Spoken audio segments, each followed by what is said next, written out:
الرحمن الرحیم۔ صحیح بخاری حدیث نمبر 704۔ ابو مسعود انصاری رضی اللہ تعالیٰ عنہ سے روایت ہے، آپ نے فرمایا کہ ایک شخص نے رسول اللہ صلی اللہ علیہ وسلم سے کہا کہ یا رسول اللہ، میں فجر کی نماز میں تاخیر کر کے اس لیے شریک ہوا ہوں کہ فلاں صاحب فجر کی نماز بہت طویل کر دیتے ہیں۔ اس پر آپ اس قدر غصہ ہوئے کہ میں نے نصیحت کے وقت اس دن سے زیادہ غضبناک آپ کو کبھی نہیں دیکھا۔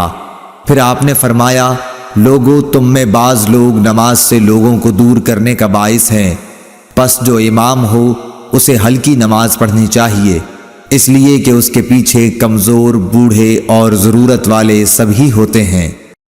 اللهم صل على محمد وعلى آل محمد كما صليت على إبراهيم وعلى آل إبراهيم إنك حميد مجيد اللهم بارك على محمد وعلى آل محمد كما باركت على إبراهيم